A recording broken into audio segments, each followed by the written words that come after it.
The forbidden regions. Not all forbidden places in the Bible are sinful. Some are forbidden because God has a different plan. This moment in Acts matters because it shows the early church at full momentum. Paul and his companions are not rebelling, drifting, or compromising. They're actively trying to preach the gospel. Their intentions are good. Their mission is clear, and yet they are stopped. Luke records it plainly. They were forbidden by the Holy Spirit to speak the word in Asia. They attempted to go into Bithynia, but the Spirit of Jesus did not allow them. Acts 16, 6-7.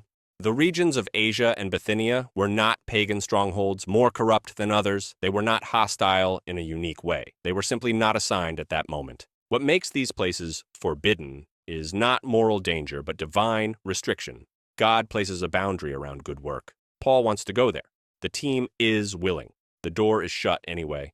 The reason is not explained immediately, which is often how divine guidance works. God is not obligated to justify every no, but his sovereignty becomes clear in what follows. Instead of Asia or Bithynia, Paul receives a vision. A man of Macedonia was standing there, urging him and saying, "Come over to Macedonia and help us." Acts 16:9. In response, the team changes direction.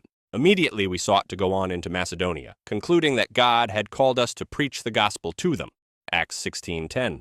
The consequence of obeying the prohibition is enormous. The gospel enters Europe. Philippi is reached. Lydia is converted. A jailer's household is saved. Entire regions are changed. Not because Paul chose wisely, but because he listened carefully. This section teaches us something uncomfortable but necessary. Obedience is not just about where you go, but about where you don't go. A closed door is not rejection, it is redirection. And sometimes God's not there is the very thing that makes room for something far greater. Asia and Bithynia were not evil. They were simply not God's assignment yet. The lesson is this: faithfulness is not measured by activity alone, but by submission. Even good intentions must yield to divine timing. God does not merely guide the destination, he governs the route. And sometimes the most spiritual decision a believer can make is to stop, listen, and trust that God's plan is larger than the one they had in mind.